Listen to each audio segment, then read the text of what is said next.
To show you how these stats are calculated, I am going to use the strokes gained calculator found at sweetspotdfs.com. Now, if you want access to this calculator, there is a link to the website down in the description, or type in sweetspotdfs.com into your browser and it'll bring you to this homepage. Once you're here, go to the Fantasy Tools drop-down and click on the strokes gained calculator. This will open up a new page, and if you're familiar with what this looks like, this is a Google Sheet implanted onto this website. I'm pretty sure you're not going to see anybody else's updates that are in here, but in case you do, I would recommend scrolling down to the click here button and clicking that to open up the Google Sheet of where this is being pulled from. From here, go to the file menu and make a copy, save it to whatever folder you want or name it however you'd like. You just need a Google account in order to do that. Now, you don't need a Google account in order to use the actual calculator, but if you want to save it, you do. So I'll click out of that. Yeah, I'm pretty sure no one is going to see your updates and you won't see anyone else's updates. But if you do, again, follow the steps I just made. If you have any other issues or you have any questions, please email me at sweetspotdfs@gmail.com and I will either fix the issue, answer your question, or send you an entirely new copy of the calculator. That way you can use it all on your own. Now, if you're wondering what you could use it for, well, you can track your own strokes gained stats, but be aware that you're going to be comparing yourself against the average PGA Tour player. And that's a good segue into what are strokes gained stats. Strokes gained stats are metrics that measure your performance versus a PGA Tour golfer's performance, the average PGA Tour golfer. Those are called benchmarks. And how benchmarks are calculated, basically, you are taking millions of data points from each yardage and each lie, and basically averaging out how many strokes it takes that an average golfer to get the ball into a hole. So if you were to chart that out, it would look a lot like this. In fact, Mark Brody's strokes gained book gave me the inspiration to create this. This is exactly what it looks like in his book. And some of these yardages were pulled, or these benchmarks were pulled from his book. Now, I refined it by looking at Lou Stagner's charts that he provided on X or Twitter, and manually entered everything because they were both images. Mark Brody's chart was an image and Lou Stagner's charts were also images. So I couldn't copy and paste. I actually had to manually enter. So if you're wondering where I got these baselines or these benchmarks, that's where I'm pulling them from. So again, if you want to use this for your own stats, just be aware that you are comparing yourself against a PGA Tour player. And it is fun. I've done it on my own. The home course that I play at is 6,600 yards and it's a par 72. Shooting a 72 is pretty good out there, but the average PGA Tour player should be shooting a 69. It kind of humbles you a little bit. You think you're good, and when it comes to PGA Tour golfers, maybe not so much. It's kind of cool. Now, you don't have to just use it for your own self. You can use it for your favorite PGA Tour player. There are some events out there that an event does not have shot link data. Therefore, it does not have strokes gained data. Well, what you can do is, as long as you can see the yardages remaining for each of their shots, you can plug those in to this calculator. And I'll show you how to use this here shortly. And then that way you can calculate the strokes gained stats of your favorite golfers. Now, I will say this. The benchmarks that are in here might be off by a few decimal points, and by a few decimal points, what I mean is like this very first number of 10 yards away in the fairway, 2.20 might actually be 2.19. It could be 2.21, or at the very most, it might be 2.17 to 2.23.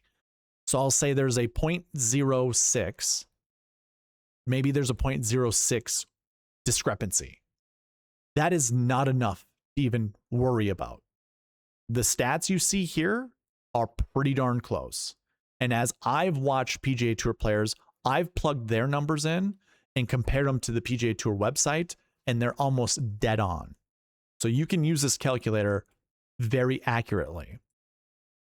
Okay, so other than using a calculator to figure out the calculations, let's long math it first. I want to show you how this works. You need to know the yardage remaining, and you need to know the lie that the ball's currently in. So for hole number 1, it is a par. This is TPC Sawgrass, by the way. Hole number 1 is a par 4 that's 420 yards long. That's our yardage remaining, 420 yards.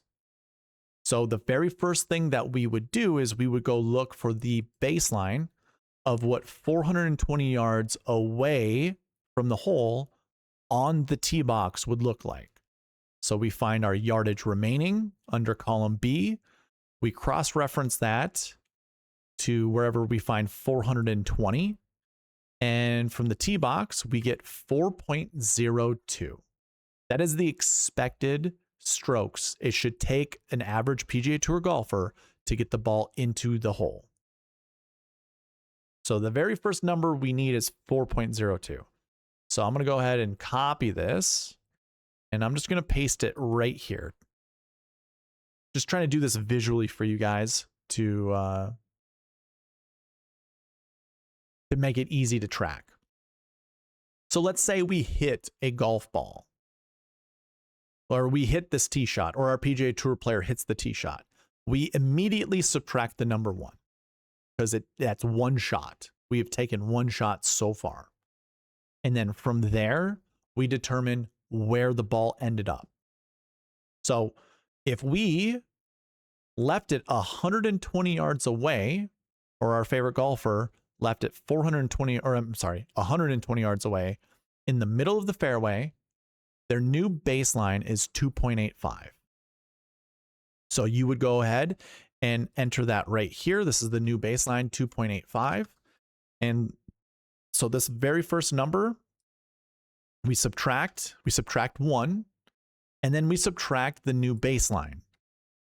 So it would be 4.02 minus 1 minus 2.85, and that is going to get us a number.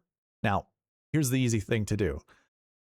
4.02 minus 1 is 3.02. 3.02 minus 2.85, just do the easy math. It's 0.17. So we would gain 0.17 strokes off the tee because we were on the tee box and we left the ball 120 yards away in the middle of the fairway. So our new baseline is 2.85. That equates to 0.17. The calculator will point this out too. So if we're 120 yards away in the middle of the fairway, so I should say this. Let me back up a little bit. If you're going to use this calculator, you have to enter the yardage remaining in each of these shot columns. So if we hit the ball 300 yards, you do not put the number 300 in here. You put 120. Now, that's not the only thing that you need to enter. You also need to enter the lie that the ball is currently in. So if it's fairway, it's F, rough, sand, recovery, G is green. So if you hit the ball on the green, H means you hold out. Just throwing that out there. H means you hold out. P is penalty and T is tee box. H and P are not actual lies. This is just for the calculator to be able to make its calculations based off of those scenarios. So we're in the middle of the fairway. We put F for fairway, and what do you know? We get 0.17 as the first calculation off the tee. And just to show you this, in case you're wondering, if you scroll over, you will actually see the live calculations being made. You will see the expected strokes gained total for each of the holes, and then the calculations will be made based off of the numbers that you enter. You can see it says do not make changes below. So do not update this whatsoever. If you do, you will break the calculator. So don't touch that. And if you do, if you're a bad actor and you just want to come in and you know, corrupt the file or corrupt the calculator or, you know, whatever, just mess around with us, I've got backups. I'll fix it. All you're doing is just being a menace. And if that's what you want to do, then so be it. But anyways, that is how you calculate the first shot. And then you would continue throughout the rest of the hole until the ball is in the hole. So the very first or the very next shot that we hit, we're in the middle of the fairway. Let's say we put it 10 feet away from the hole on the green. So you would put 10 as remaining for the yardage because that's 10 feet, and then G for the lie. And then that's where we get 0.24 approach. So we're gaining 0.24. That was a good shot. So that is how you would calculate approach. Just so you guys know, around the green is anything that's off of the green within 30 yards. So if we switch this from a G for the lie to fairway, one, our approach will be calculated, but let's just say we put it to 3 feet away on the green, and now our around the green stat will get calculated. And then if we want to finish the hole, we put a 0 for how many yards, feet are remaining, and then the lie equals H. And that is how we calculate stroke gain stats for each hole. And we would do that 18 times for a round of golf, and that's how we get our strokes gained calculated. So that's it. I don't have anything else when it comes to how they're calculated, but let's go into how these stats are adjusted. Now, I pulled up random stats. We've got raw stats, and then I have adjusted stats down here that I'll explain here later. I believe these are Siwoo stats leading into the Wyndham Championship because I have a whole example there, and then I just put random golfers. It doesn't matter what these stats are. They serve a purpose. They give us off the tee stats, approach, around the green putting, so on and so forth to strokes gained total. Now, this would be round by round. Stats get adjusted round by round because every round of golf, it might be a little different. You might have wind, rain, whatever on one of the days. That would be unfair to compare that round of golf to a round of golf that is perfectly sunny without wind or any other elements that cause a challenging day or that create an easier day. You just take it day by day, round by round, essentially. Well, it should just be round by round, which just meant I just thought about a nuance that I forgot to add in my nuance video that I will have for you guys. If a round were to be completed the very next day, you are not comparing rounds equally. Some golfers might have really bad weather where other golfers will not. So throwing that out there, just putting that out there, but it would be adjusted based off of the round of golf, not just the day. It's by round. But coming back to here, now I actually reached out to Mark Brody to understand how stats are adjusted. So I know exactly how stats are adjusted. Basically, what you will end up doing is you will take the raw stats for the round of golf. And if the tournament was easy, if you total up all the strokes gained total, that number that comes with totaling all of them up will end up being over 0. It'll be a positive number. Mark Brody said to adjust these stats, you want this number to become 0. Every tournament you want adjusted to 0. So if you had a difficult tournament like the US Open, where the total amount might be the same number but in the negative, you'd want to adjust that to become 0. So what does that look like? You basically will take the number of golfers in the field and you will divide into this number. So that's what you get right here. It is the sum of the total strokes gained, 0.9686, divided by the number of golfers in the field. And so our adjusted total becomes 0.9686. So how do you make the adjustment? You actually minus this 0.9686, or subtract, I should say, from the strokes gained total. Crazy, right? And I guess I shouldn't say, yeah, you would subtract.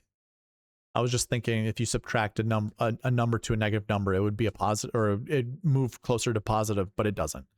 So that is what you would get right here. And in fact, in here is a live formula.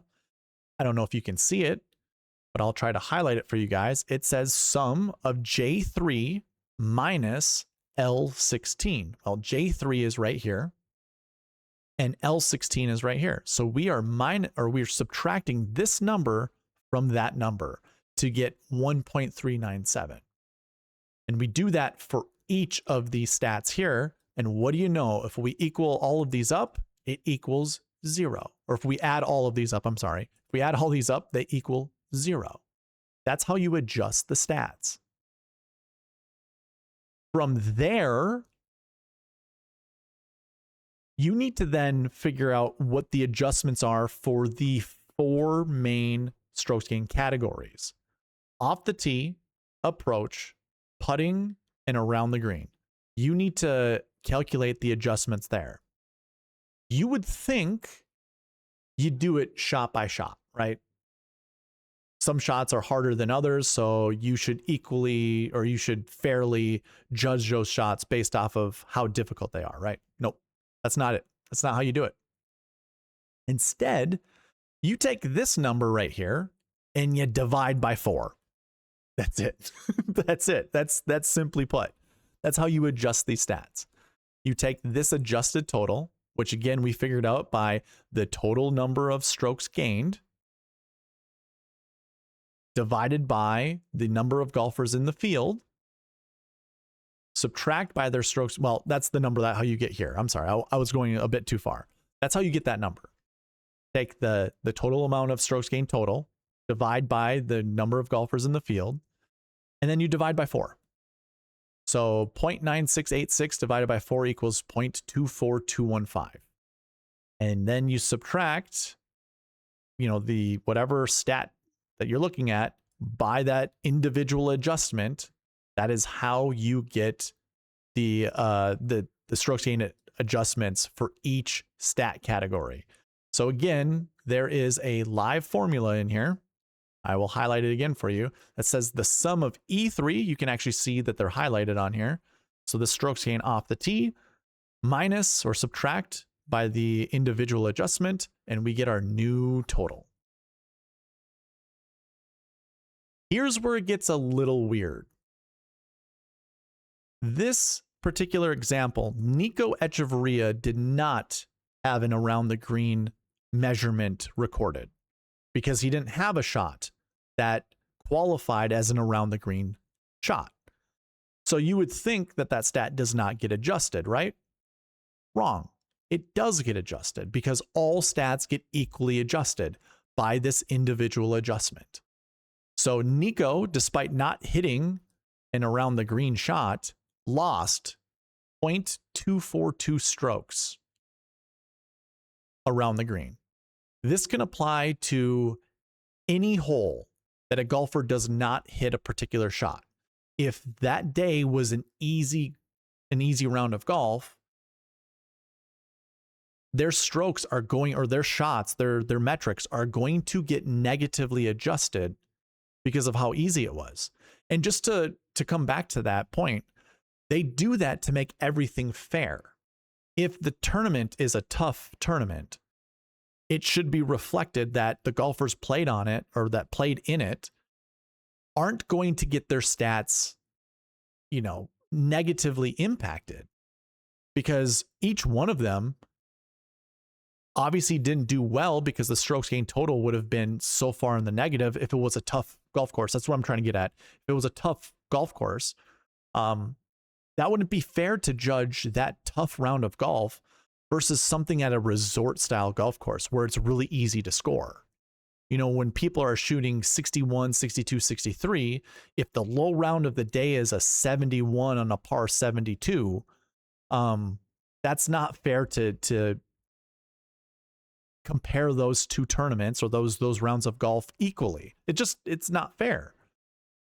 We have no idea if those US Open golfers, we'll just call them US Open because that's usually the toughest tournament of the year. If those US Open golfers went and played Corales Punta Cana, if they wouldn't have shot the same scores, if not better, than the people posting those scores at Corales. And if those guys at Corales, if they went to the US Open, they might actually be way worse than the average score.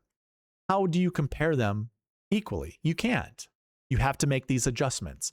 So one of those scenarios that could happen is you have a drivable par 4 and you drive it on the green, or let's say if you drive it on the green, for that hole, you bypass an approach stat and you bypass an around the green stat.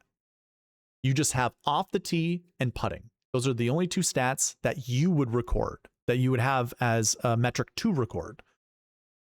If that round of golf was very easy for everyone playing in the field, your approach gets negatively impacted. You would get a negative adjustment on that hole. It could be the exact same as you see here from Nico Echeverria. It could be minus 0.242. Most likely wouldn't be because there'd be more golfers in the field and these adjustments would be a lot smaller than what you see on the screen.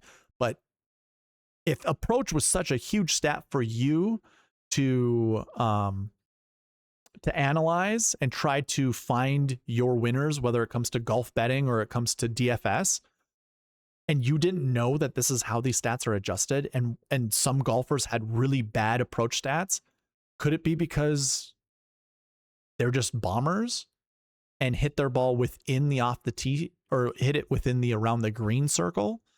I believe Bryson had this issue when he was playing the Rocket Mortgage Classic, yoked Bryson when he got huge.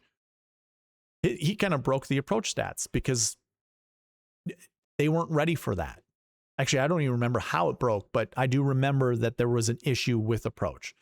And especially at the Rocket Mortgage where the scoring averages were easy, I imagine a lot of his off the tee or his approach stats were in the negative because they got negatively adjusted. How is that fair? That is part of a nuance that I didn't actually add to the nuance section or the nuance portion of the video. So just throwing that out there. I mean, I'll recap all of this towards the end of the longer version of this video to kind of cover those nuances. But yes, I want to point out that these stats can be negatively affected and you have no idea. The first time that I saw this, I believe I was talking to Byron Lindeque, Back Nine Bets, the model maniac, and we were going over data golf stats, or he was showing me something. I was like, wait a minute, what? That guy made a birdie. And I can't remember who it was. I think it was a South African at the American Express. I'd have to go find it. Maybe it was Pot Geeter or something like that. And I was like, well, hold on. Why does that guy have negative around the green? I was trying to think about it because he had a birdie on the hole. It was a par 4. And I'm like, how is his stats negative around the green? And we were looking at it. And then it finally dawned on me. The guy made a birdie putt. He didn't even have an around the green stat. It was adjusted to be negative. And that's where I'm like, well, that's not cool. Same thing applies with putting. If a guy were to chip in or hole out, again, this is only when the round of golf is really easy for everybody where you would negatively adjust stats. And then it's like, oh, okay. And then the same thing applies with approach, or when the tournament is hard, your stats get equally adjusted in the positive. So bad off the tee golfers might actually look good off the tee for that particular event. Same applies for approach around the green and putting. Maybe they're typically bad, but played decent. And then when you compare everybody at that round, at that tournament, now that guy's stats get elevated and he looks much better than he actually is. These are actually more nuances that I should have added to the nuance section, which is going to be coming up right after this. But in case you guys are wondering why I'm saying that before it comes, it's because I recorded that one first. I recorded the nuances first. And here's another nuance that comes with these adjusted stats. If you have an alternate event that just had either really easy scoring or really hard scoring, and you didn't have any of the top golfers in the field, those, quote unquote jabronis, the lower end golfers, their stats are going to get elevated. So then when you look at the next event, you might be tricked into thinking some of these golfers are better than what they are or worse than what they are. And I'll cover more of this towards the end of the video, where I tell you why I think these stats are overrated. And it will come down to your analysis. You should dig layers deeper to figure out if these golfers are actually as bad or as good as they are advertised through Strokes Gained Stats, and then figure it out from there. Go layers deeper. That's going to be my entire messaging throughout this entire video, or the videos that I create from this. Go layers deeper with your analysis in order to figure out if golfers are actually good or actually bad, and you're just being tricked. So there you go. That is how Strokes Gained Stats are adjusted. Now let's move on to the next segment.